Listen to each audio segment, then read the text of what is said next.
Hello, hello. Maya is here. I am Sensuality and Love Coach, and I am continuing my 14 days conversation on the topic related to feminine embodiment and feminine voice, and why it is absolutely at the core if you want to improve your relationship, your life and shine in the world and be connected to your feminine truth.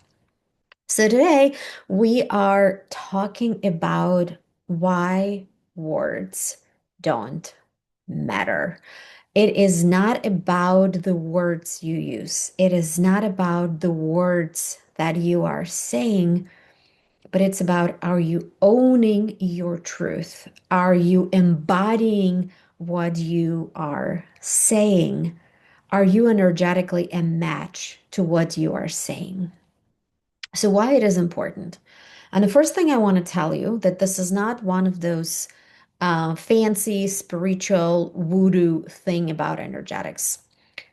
Think of experience in your life where you were having a feeling of absolute righteousness when you were expressing yourself or asking for something.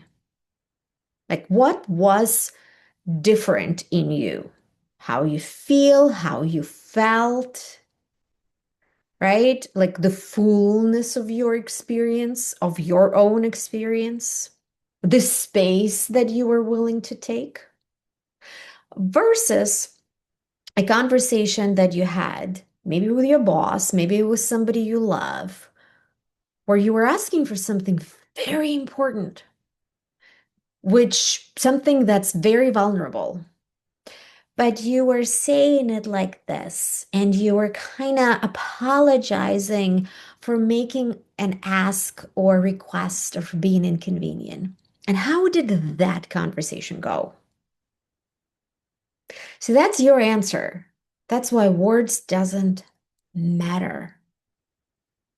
Because those two conversations had a very different impact and most likely very different outcome. So, what I learned in running Voice, my community for women, for a year now, is that it's not about learning a script. It's not about learning a prompt. It's about actually what you are bringing, your substance, your fullness, who you are. How are you showing up in the conversation?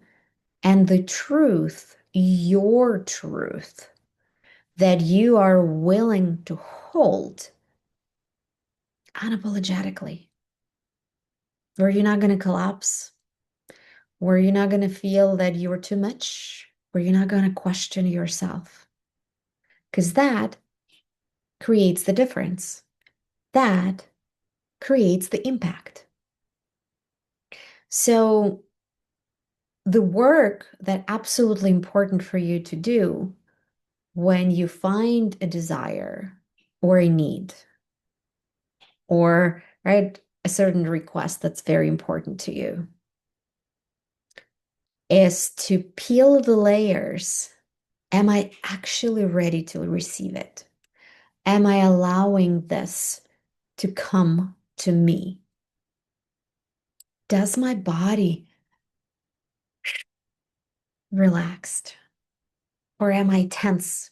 Because if you are tense, that is a sign that your nervous system, right, your capacity to receive, to have it is not a match. And this is what you need to work on. So it's not about writing a perfect script. It's not about learning a fancy communication prompt. It's about, are you owning? What are you ready and willing to receive? The way you feel impacts the conversation. The way you enter the room, the way you sit, the tone of your voice. And if there is any charge, if there is any right? Like place that can be pressed and you crumble, then you're not ready to have the conversation. There is something in you that will sabotage and repel whatever it is that you're saying you desire. And I can give you example in my relationship where I'm not questioning, am I worthy or am I enough to have something or to ask for something? And when I'm willing to relax into any outcome, because I know that even if my desire get rejected, it doesn't cancel me, right? It doesn't reject my existence. It doesn't make me bad, where I'm willing to take any outcome, knowing that my desire is 100% valid. If I cannot fulfill it right now, I still will have opportunities to fulfill it, or I will find opportunities to fulfill it. My partner's usually 90% of the time available doing it. Why? Because he has space to come in. And two, he feels the solidness, he feels the substance of what it is that I'm saying. It's not empty words, right? It has a big meaning underneath. So immediately, his unconscious, right? Like that primal part, because our body's communicating much faster than our words, than our mind register our words. He immediately feels like, oh, like I can't not ignore it. I better pay attention to this. And you master this, not because you watched this 5-minute video. You master this because you practice this consistently. Because you notice, oh, I'm still collapsing. Oh, I'm shrinking. Oh, I'm still uncomfortable. Let me practice some more. And this is what voice community is all about. You come in, you explore, you practice.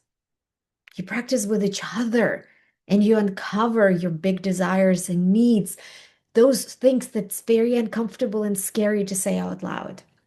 Here we're celebrating each other. And this is incredibly unique space that not exist anywhere else, where you have safety and sisterhood and support and celebration to get bigger and more confident and more secure and more full and more embodied on your own terms. There's no timeline, there's no mistakes. So if you're interested, check it out. And I'm curious to hear, what are your experience with owning your truth? And did you have experiences where how you say it and what words you choose didn't really matter versus how you felt in a moment? And I will see you next time.